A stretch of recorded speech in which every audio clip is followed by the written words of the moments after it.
LDF PDP LDFിന് പിന്തുണ നൽകിയതിനെ ചൊല്ലി വിവാദങ്ങൾ ഉയർത്തി വരികയാണ്. അപ്പോഴും LDFിൻ്റെ ഉന്നതരായ നേതാക്കൾ, CPMൻ്റെയും CPI ഉൾപ്പെടെയുള്ള നേതാക്കൾ വളരെ വ്യക്തമായിട്ട് പറയുന്നുണ്ട്, PDP മതനിരപേക്ഷതയ്ക്ക് ചേർന്ന് നിൽക്കുന്ന പ്രസ്ഥാനമാണ്.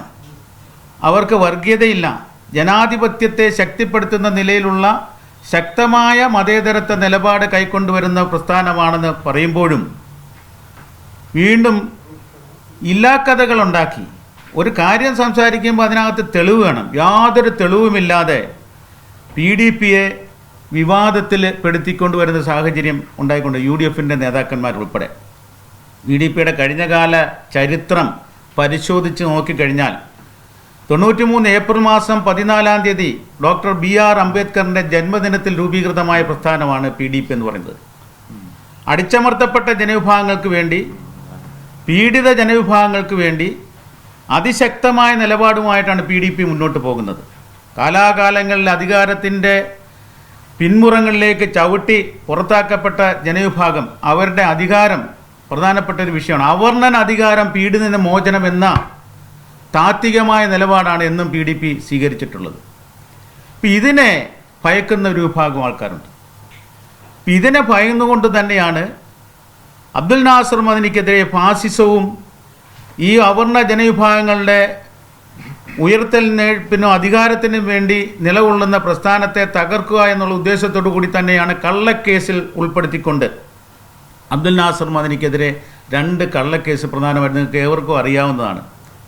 കോയമ്പത്തൂരും ബാംഗ്ലൂരിലും അങ്ങനെ കള്ളക്കേസ് മെനഞ്ഞുണ്ടാക്കി അദ്ദേഹത്തെ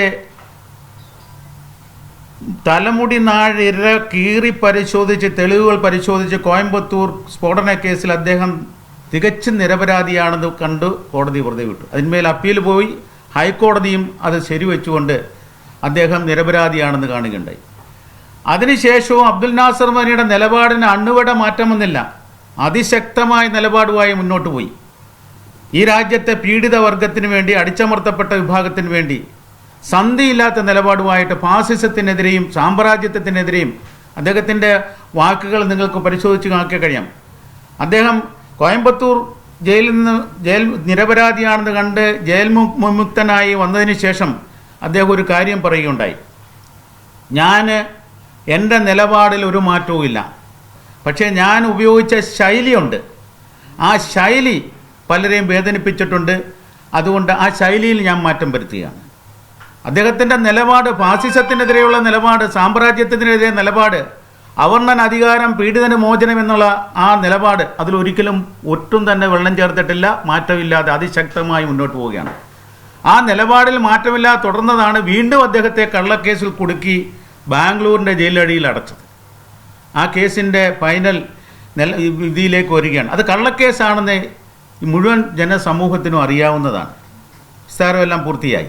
അപ്പോൾ അവിടെയും അതിനും നേതാക്കന്മാർ പറയുന്നുണ്ട്. നമ്മുടെ CPMൻ്റെ അഖിലേന്ത്യാ ജനറൽ സെക്രട്ടറി കള്ളക്കേസിൽ കുടുക്കി വസ്തുതാവിരുദ്ധമായ നിലയിൽ അദ്ദേഹം പോകുന്നത് ആ നിലപാട് എടുത്തതാണെന്നും ഈ നമ്മുടെ കേരള സമൂഹത്തിന് മൊത്തം അറിയാവുന്നതാണ്.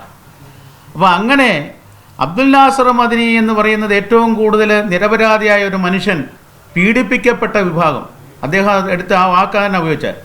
പീഡിപ്പിക്കപ്പെട്ട വിഭാഗമാണ് PDP. അബ്ദുൽ നാസർ മദനിയെപ്പോലെ ഒരു നിരപരാധി ഇന്ത്യ രാജ്യത്ത് ഇത്രയധികം പീഡനങ്ങൾക്ക് വിധേയമായ, അദ്ദേഹത്തിൻ്റെ യൗവനം മുഴുവൻ ജയിലിൽ തളയ്ക്കപ്പെട്ടു, അദ്ദേഹത്തിൻ്റെ ആരോഗ്യം മുഴുവൻ ജയിൽ ജീവിതം കവർന്നെടുത്തു. ഈ അവസ്ഥയിലായി. അപ്പോൾ ഏറ്റവും വലിയ പീഡിതൻ അബ്ദുൽ നാസർ മദനിയാണെന്ന കണ്ടുകൊണ്ട് തന്നെയാണ് ആ വാക്ക് ഉപയോഗിച്ചത്.